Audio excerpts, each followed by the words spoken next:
Yo crecí con el SIDA. El SIDA aparece cerca de mi vida cuando yo tenía 15 años y empezaba a explorar mi sexualidad. Y debo decir que aunque me adapté al uso del condón y lo he usado sistemáticamente a lo largo de mi vida, toda mi juventud, toda mi actividad sexual estuvo marcada por el miedo a esta terrible enfermedad y por la forma tan horrible en que moría la gente en los años 90.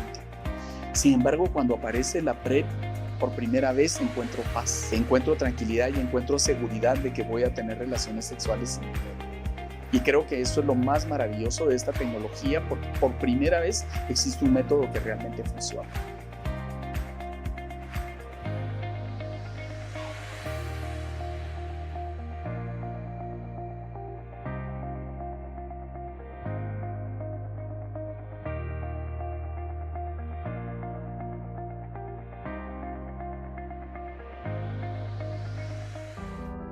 Yo empecé a trabajar en VIH en 1991. Por alguna razón de mi vida, pues tuve una necesidad muy fuerte de hacerme la prueba de VIH.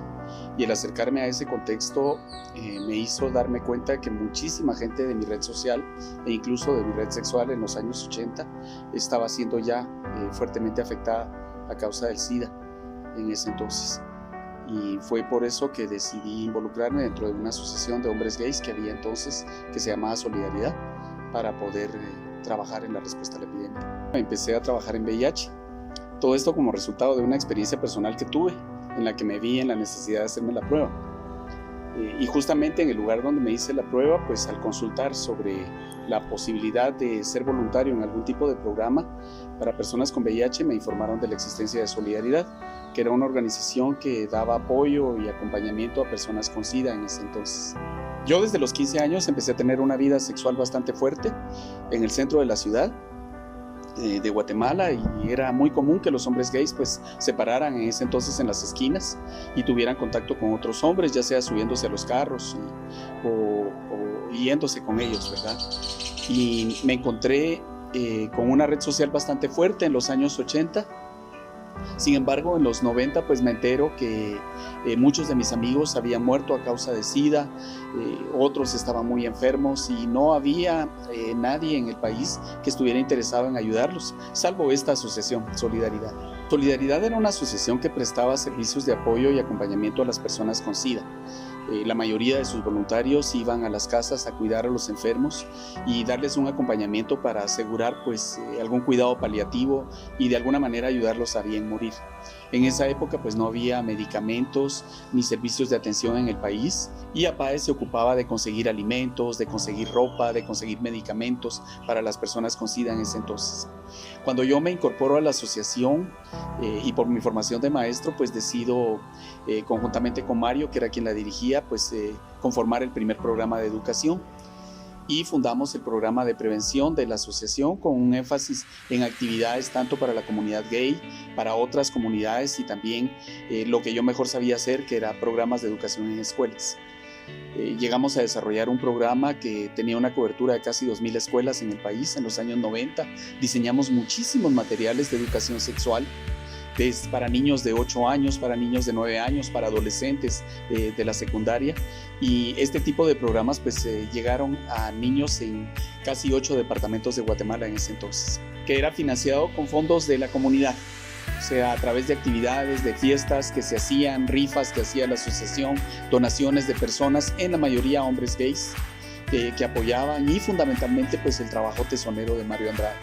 Cuando decidimos hacer con Mario el primer programa de prevención del VIH, pues no había recursos. O sea, solo la voluntad de la gente que quería detener esta epidemia y quería luchar por los enfermos. Pero también pensamos en ese momento que era importante prevenir porque nadie tenía información. Yo no tenía información. Yo tenía mucho miedo de acercarme a las personas con VIH. Sentía que me lo iban a pegar si respiraban cerca de mí. Eran los principios de los 90, la epidemia empezaba en el país, no había datos, ni siquiera teníamos la certeza de que el condón funcionaba exactamente. Con Mario dijimos, bueno, hagamos un programa de educación, y montamos el primer rotafolio. Recuerdo que lo hicimos con algunos compañeros, con marcadores de colores y con pliegos de papel. Lo que yo recuerdo, ese fue el primer rotafolio en la respuesta al VIH en el país. y con ese nos fuimos a las primeras empresas que nos recibieron. Recuerdo que en el IRTRA, en las oficinas del IRTRA para el personal administrativo, hicimos las primeras conferencias. Luego ellos nos invitaron gentilmente a los parques recreativos y fuimos a esos lugares también a informar. Después ya lo hacíamos en escuelas, en universidades y el programa fue creciendo. Y posteriormente pues decidimos entrar a otro nivel y empezar a producir materiales de apoyo técnico organizados dentro del currículo escolar y hacerle una propuesta al Ministerio de Educación de cómo hacer educación en VIH. Tan así que logramos diseñar muchísimos materiales de educación sexual, de educación para la familia, de educación basada en procesos integradores, donde le explicábamos a los maestros cómo enseñar ciencias sociales y hablar de VIH, cómo hablar de matemática y hablar de VIH, cómo hablar de idioma español y hablar también de VIH. Y esos materiales fueron validados por profesionales del Ministerio de Educación en esa época. Tuvimos reuniones con algunos viceministros de entonces y nos aceptaron nuestros materiales. Eso fue un proceso muy interesante porque era una experiencia que no tuvo igual en la historia de la respuesta. Y nosotros la hicimos posible, hombres gays, hombres de nuestra comunidad que estaban comprometidos con detener esta epidemia. Para poder expandir los programas, pues necesitábamos dinero. Y a través de unos amigos, pues se acercaron unos españoles de la Organización Médicos Sin Fronteras que tenían un financiamiento de $10,000.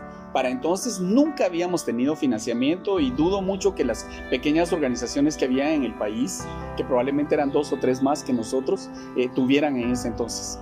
Entonces ellos nos ofrecieron $10,000 para hacer intervenciones en 60 escuelas durante un año en los departamentos de Izabal y en el departamento de Guatemala. Y decidimos hacer la intervención, los invitamos a conocer a PAES y hablarles de nuestro proyecto en escuelas. Y ellos lo aceptaron. Y estaban muy contentos cuando empezaron a ver que empezaron a entrar más voluntarios de la asociación. Era un espacio muy pequeño y era imposible que no pasaran por donde estábamos reunidos. Y cuando vieron que todos eran gays, se pararon muy enojados y nos dijeron: mire, si esta es una asociación de homosexuales, nosotros no les vamos a dar ni un centavo, porque nosotros no apoyamos cosas de homosexuales. Y recuerdo que con Mario nos paramos en el momento e hicimos una reafirmación positiva de quienes nosotros éramos.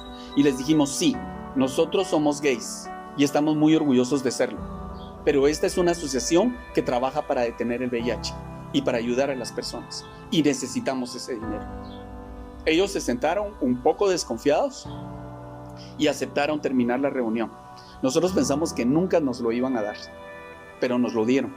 Y montamos el programa, logramos los resultados, atendimos 100 escuelas en ese entonces y no las 60 que teníamos previstas. Y pudimos cumplir con las metas.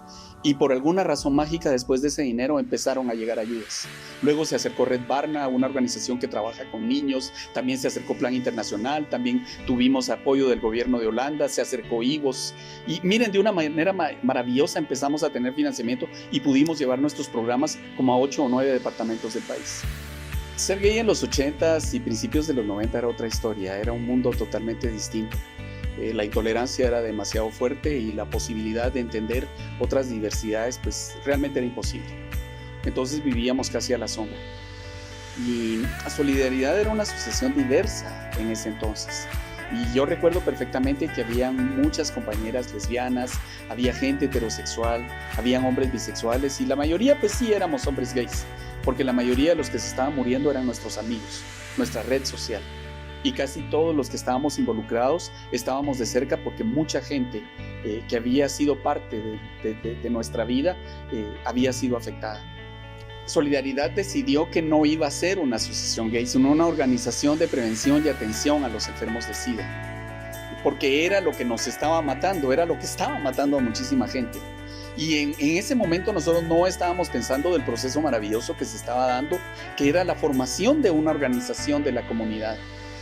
Pero lo estábamos haciendo y estaba pasando, pero era porque estábamos preocupados por la respuesta al VIH. Sin embargo, en ese entonces pues surgieron algunas voces, incluso dentro del colectivo gay, dentro de la primera organización gay de Guatemala, que nos criticaban precisamente porque decían que no había una reafirmación de nuestra orientación. Es decir, que nosotros éramos juzgados porque decían que no aceptábamos ser gays. Y sí lo aceptábamos, por supuesto que lo aceptábamos, pero las personas que estábamos tratando y ayudando en ese momento no todas eran gays. Y por tanto la asociación decidió que iba a ayudar a todos los enfermos de SIDA y es porque ese era el fin principal de la misma. Yo terminé mi participación con Solidaridad en 1996 fui invitado por Médicos Sin Fronteras de Suiza, que estaba abriendo el primer proyecto de VIH en el país. Era el primer proyecto de prevención que había en Guatemala. Se estaba haciendo en las áreas urbano-marginales de la capital y algunos barrios como El Milagro.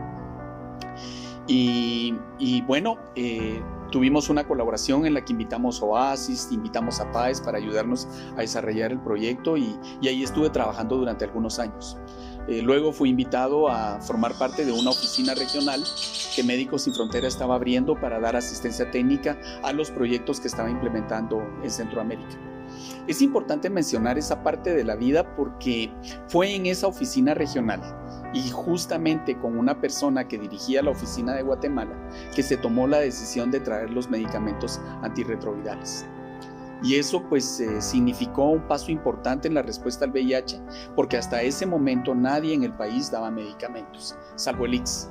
Pero los pacientes, los miles de pacientes que ya estaban en el Roosevelt, en el San Juan, en Coatepeque y en otros hospitales de Guatemala no tenían medicamentos. Y fue Médicos Sin Fronteras quienes trajo por primera vez los medicamentos a Guatemala, y eso empezó en 2001, casi 20 años después del inicio del problema del VIH en el mundo.